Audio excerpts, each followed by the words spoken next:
Quizá el tema de la inseguridad, el tema de la delincuencia sea muy frío abordarlo desde el punto de vista de las cifras, pero es un indicador que nos permite evaluar ante qué realidad estamos los ciudadanos. Son 80 los muertos policías en lo que va de año. ¿En cuánto se incrementó con relación a los 2 últimos años? Sí, buenos días, Aymara. Lamentablemente los policías, como todos los venezolanos, están en un grupo más de riesgo que la mayoría de los venezolanos porque son policías. ¿A qué me refiero? Si este año tuvimos 80, el año pasado creo que estuvimos alrededor de 65, el año anterior 53 policías muertos. Estos policías mueren básicamente y gran mayoría de ellos mueren fuera de funciones porque su entrenamiento y el hecho de que portan un arma los ponen en mayor riesgo que un ciudadano común.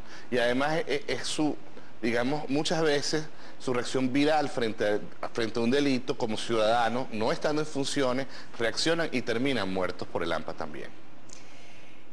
En el caso de Venezuela, tenemos precisamente este ejemplo, pero los venezolanos nos encontramos con un asunto cotidiano y es que salimos de nuestra casa y no sabemos si vamos a regresar.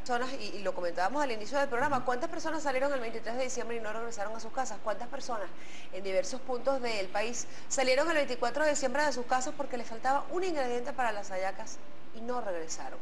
¿A qué se enfrenta en este momento el ciudadano venezolano?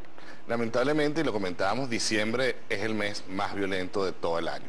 Sabemos que extraoficialmente ya para el mes de noviembre habíamos superado la cifra del año pasado de homicidios, sin haber contabilizado los muertos de diciembre, que lamentablemente por una cantidad de factores asociados a las festividades, entre ellos la ingesta de alcohol, la mayor disponibilidad de dinero circulante, entre otros, podemos ver cifras superiores a los 1000 muertos a nivel nacional, 1200, 1300 muertos. Entonces estaríamos hablando que si ya superamos las cifras del año pasado, que estaban cerca de 13.000 y tantos muertos, vamos a terminar sobre los 14.000, quizás hasta 15.000 asesinatos en este año 2011. Lamentablemente estamos batiendo de nuevo récord en número de homicidios. A pesar de que hemos visto una leve disminución en los 2 años anteriores, este año estamos batiendo récord de nuevo. Ustedes presentaron hace poco, hace un par de semanas, en un conglomerado de organizaciones no gubernamentales, hicieron un balance de la actividad legislativa. ¿Cómo entender que siendo el tema de la delincuencia, siendo el tema de la inseguridad, dos prioridades para los venezolanos, no haya sido atacado por la Asamblea Nacional, quedando en mora al menos dos leyes pendientes como la ley de desarme y la ley contra la delincuencia? Bueno, sí, lamentablemente la labor legislativa fue deficitaria en lo que fue el tema de seguridad ciudadana. Fíjate que el tema del desarme, la ley del desarme, que tanto se impulsó, se manejó electoralmente, ¿no? De que quién, tú sabes, era dueño de esa ley. No olvidando que hubo una ley en el 2002 que no funcionó. Y aquí vamos al tema, que la práctica legislativa es muy deficiente porque no toma en consideración, por ejemplo, la operatividad de estas leyes, cómo se van a financiar estas leyes. Y eso hace que las leyes sean realmente inoperantes, sean leyes que se promulguen y después que no puedan operar en el mundo real. Y eso es una falta de técnica legislativa por parte de nuestra Asamblea Nacional, que no se hacen ninguno de esos cálculos, ninguno de esos estudios técnicos. Por ejemplo, en la ley de desarme hay una comisión presidencial para el control de armas y desarme. Escuché recientemente que ellos ya prácticamente están listos para promulgar una ley. Yo creo que esto es un tema que tomaría muchísimo más tiempo. El tema de las armas es un tema técnico que requiere muchísimo estudio. Entonces, la CONARREPO, recordemos que tardó casi 2 años en dar resultados y tardamos otros años más en promulgar una ley de policías en el 2009. Entonces, estas cosas hay que hacerlas con mucho cuidado y también hay que decir que desde el monitor legislativo, que es ese conglomerado de organizaciones que vemos el tema de las leyes, hemos dicho también, fíjense, no debemos tampoco apresurarnos a aprobar leyes penales, como la del Código Orgánico Penal, porque lo que tendemos a hacer en contextos electorales es ser muy punitivos, aumentar las penas, porque eso es lo que es popular. Y siendo que eso es lo que es popular en un lado de la moneda, ¿cuál debe ser del otro lado, del lado de la ciudadanía, la respuesta? ¿Encerrarse en la casa?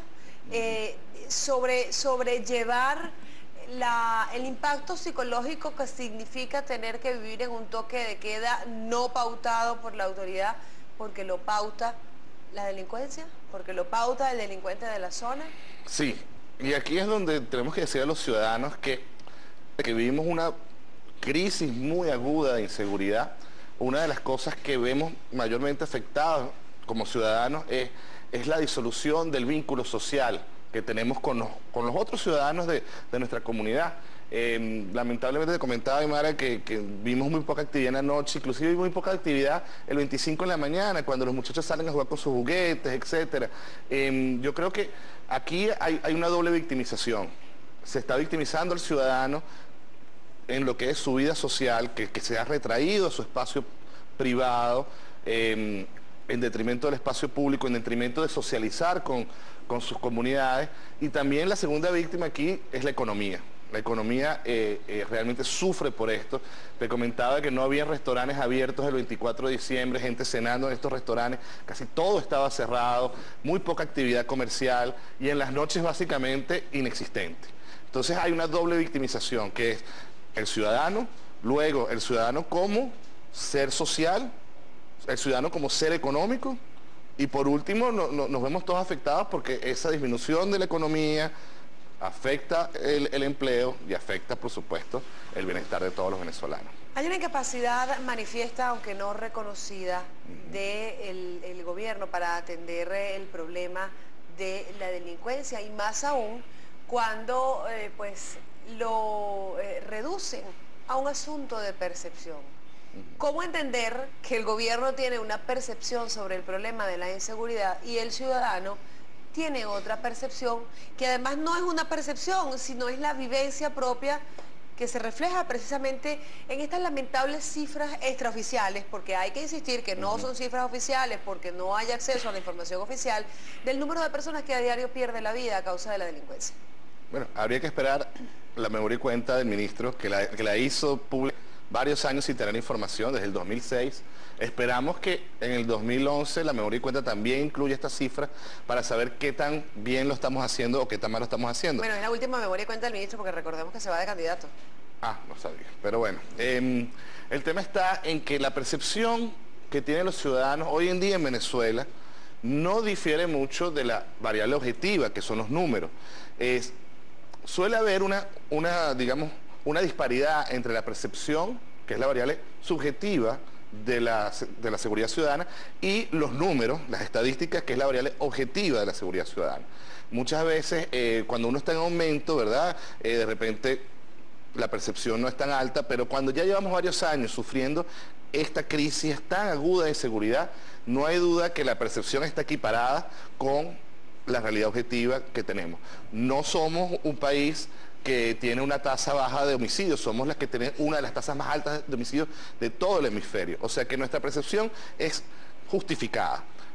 Ahora lo que necesitamos es que si en algún momento, y vemos que pasa, que en algunos municipios baja un poco los números, la percepción sigue siendo alta, es porque se necesitan varios años de bajar esa cifra para que la percepción de seguridad, para que la sensación de seguridad de las personas, para que vuelvan a salir, se dé. O sea, hay que tener paciencia, le digo a esto a los alcaldes que puedan tener cierto éxito, que hay que esperar a que esa percepción, que siempre va en rezago, termine afectando a los ciudadanos y recuperando realmente su vida ciudadana. Antes de ir a la pausa, quisiera dejarle abierto un planteamiento. Desde la comprensión de la sociología, ¿cómo opera en el cuerpo social, en el ciudadano, ese proceso de responsabilización hacia el otro sobre el tema de la inseguridad, sobre el tema de la delincuencia? Lo dejan en evidencia. La inseguridad es el principal problema para todos los venezolanos, y la relación que hay entre ese planteamiento, inseguridad, responsabilidad directa del gobierno, no es la esperada, porque pues sabemos que al presidente de la República no se le responsabiliza por el problema de la inseguridad. Sí, fíjate, el tema es que ya el tema de la violencia ha sido un tema en Venezuela grave, inclusive antes de la llegada de este gobierno. Ya teníamos números que eran muy preocupantes. Lo que vimos que en estos últimos 13 años, digamos que el principal pecado de este gobierno ha sido la omisión. Desde nuestro punto de vista ha sido la omisión, el no reconocer que existía un problema. Y entonces el hecho de no reconocer que existía un problema colocaba, y lo colocó por mucho tiempo desde el gobierno, como una matriz de opinión creada por los medios, y así lo fue. Tú lo sabes, mucho tiempo se luchó para que se reconociera, como tú bien lo has dicho, el problema de la inseguridad como el principal problema de los venezolanos. Ahora, después de 13 años, quizás el gobierno y el mismo presidente está un poco más enterado del asunto, tiene un poquito más de voluntad de involucrarse, pero simplemente da las respuestas equivocadas. ¿A qué me refiero? Una de las cosas que hemos denunciado nosotros constantemente es la militarización de la seguridad ciudadana. Si este año hemos terminado con más homicidios que el año pasado, y fue justamente cuando se implementaron asuntos como el dispositivo bicentenario de seguridad, que es un componente militar en la calle, ahora la Guardia del Pueblo también, y resulta que no ha disminuido la violencia en el país, entonces estamos hablando que estas respuestas militares no dan resultados o los resultados esperados. Lamentablemente hay un componente importante dentro del gobierno que es militar, el mismo presidente es militar y cree que hay una respuesta militar al problema, y no existe. Siempre, y eso se ha comprobado en todas partes del mundo, que involucrar a militares que no están entrenados para lo que son labores de seguridad ciudadana siempre ha traído mayor violencia y mayor inseguridad. Y bueno, lo vemos en los números, no hay que ir muy lejos. Entonces, ¿cuál es la responsabilidad del gobierno? Es ineludible, es ineludible. Lamentablemente, como el venezolano ha estado tan expuesto a la violencia por tantos años, se ha dado lo que nosotros hemos ya levantado en investigaciones, la cotidianización de la violencia como un hecho social cotidiano, que es parte de la vida del venezolano, y ese no es el deber ser. Y el gobierno ha dicho, no, es que los niveles de violencia que experimentan los venezolanos son iguales a los que experimentan todo el resto de Sudamérica, y eso es mentira. Fíjense, en Chile, que la tasa de homicidio es 2 por cada 100.000 habitantes. En Venezuela, oficialmente en boca del ministro, es 48 por cada 100.000 habitantes. En la memoria y cuenta del 2010. Allá, recuerdo, recientemente estuve allá viendo las noticias y hacían una gran araraca porque cerca del Palacio de la Moneda habían asaltado a una mujer, no asaltado, le habían arrebatado el bolso, capturado las cámaras, y estaban realmente impactados, la sociedad de Santiago, de que sucedieran delitos como ese tan violentos cerca del Palacio de la Moneda, donde no hubo ningún arma de fuego, donde no hubo mayor violencia que el arrebatón. Entonces es una cuestión de percepción. Ellos creen que tienen un problema de seguridad y nosotros también. Pero la inseguridad en Chile es muy diferente a la inseguridad en Venezuela. Revisamos preguntas y comentarios que llegan a través de nuestra cuenta de Twitter, @primerapágina. Pregunta Jesús Enrique, ¿qué hay que esperar nuestro momento o estar escondido de Lampa, no salir en la noche y caminar rapidito? No, no debemos abandonar el espacio público, es lo que he dicho. Debemos ser cautelosos. Hay una responsabilidad por parte del ciudadano de ser cautelosos, pero ciertamente la responsabilidad al final de tener un espacio público seguro es del Estado. Hay un fenómeno que nos permite plantear en esta conversación el comentario de nuestro televidente, José Contreras. Los delincuentes asesinan para darse a conocer y respetar por los otros delincuentes y la sociedad común. ¿Hay forma de frenar estos ritos de pasaje que significan precisamente eso, darse a conocer? Y no solamente delincuentes mayores de edad, estamos hablando de niños delincuentes, sí, jóvenes delincuentes que adquieren un estatus a través de lo que significa un rito de pasaje, como cuántos asesinas, cuánto te respetamos como líder de una banda de delincuentes. Los ritos de pasaje están en todas las sociedades. La cuestión es qué ritos de pasaje escoge la sociedad. Lamentablemente... ¿Cómo la sociedad puede modelarlos? ¿El ciudadano claro, puede modelar esos ritos de pasaje? La sociedad puede hacerlo, ofreciéndole a estos jóvenes no ese plan B, que es el plan de ser delincuentes, sino darle el plan A, que es el plan de ser ciudadanos productivos para la sociedad. Los ritos de pasaje para esa persona, que sería un elemento productivo para la sociedad, sería nuestras graduaciones, nuestros méritos, ¿verdad? obtener trabajos dignos, comprarse una casa, hacer familia. Pero como eso está todo negado para un grueso de jóvenes venezolanos que están en los sectores populares, que no se le ofrecen esas oportunidades, simplemente se le ofrecen los subsidios directos del gobierno, por decir algo, esas misiones que no ofrecen verdaderas oportunidades. ¿Qué sucede? Que si nosotros tuviésemos ritos de pasaje realmente vinculados con el éxito social aceptado como sociedad, estaríamos realmente dándole una alternativa a estos jóvenes. Estos jóvenes simplemente van por el plan B de ser delincuentes y pasan por los ritos de pasaje de esa vida porque no tienen alternativa, lamentablemente, en esta sociedad actualmente. Pregunta Francisco Gómez, ¿dónde está el plan de seguridad? ¿Solo vemos a efectivos cuando vienen los presidentes en cumbres o solamente vemos a efectivos? Y esto lo pudimos ver en días recientes, cuando se acerca el 24, cuando se acerca la época, la jornada de cobro. Sí. Lamentablemente hemos tenido 11 planes de seguridad y ahorita me decía Aymara que el ministro ahorita va a ser candidato de una gobernación, lo cual entrará otro ministro. Y no sabemos si es un militar el próximo ministro. Que sería lamentable. Entrará con otro plan de seguridad y si es un militar seguramente entrará con un plan militarista de seguridad ciudadana. Comenta Vicente Amengual, ¿ese organismo del invitado ha analizado la posibilidad de que la inseguridad sea de algún modo una política de Estado? No. Bueno, nos suponemos que se refiere al organismo de la organización no gubernamental Paz Activa. Sí. No, nosotros creemos que la gran falla de este gobierno ha sido la omisión, que de alguna manera se sugiera que sea una política de Estado o que sea diseñada como una política de Estado. Realmente no hay pruebas de eso y sería realmente criminal. Comenta Francisco Gómez, insólito que personas lleguen a Chacao, Sabana Grande, Chacaíto con armamento encima. ¿De qué ha valido una disposición que en algún momento puede hasta motivo de chanza, motivo de broma, que se prohíba el uso de armamentos en espacios públicos? Sí. Como lo ha emitido la resolución, que se prohíbe el uso de armamentos en espacios públicos, en terminales, en transportes públicos. ¿Acaso un delincuente le presta atención a un tipo de prohibición como esta?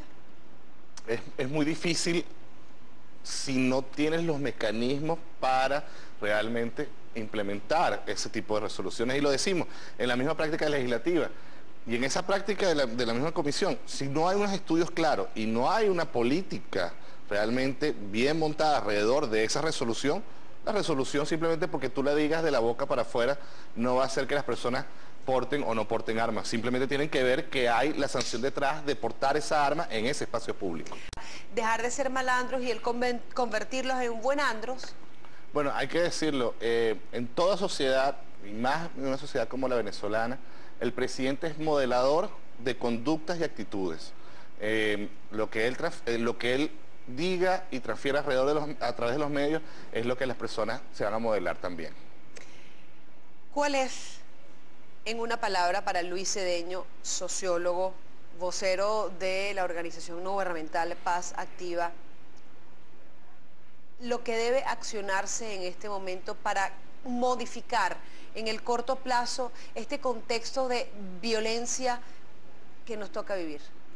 Bueno, tendríamos que conjurar todas las fuerzas del Estado, todos los ministerios hacia una política ciudadana conjunta e invertir recursos extraordinarios realmente en este tema. Y crear realmente una política preventiva al mediano y largo plazo que nos permita en 10 años o menos tener una Venezuela radicalmente diferente a nivel de seguridad a la que tenemos hoy en día. ¿Voluntad política? Voluntad política se traduce en lo que acabo de decir. Agradecida porque nos haya acompañado en la mañana de hoy, Luis Cedeño.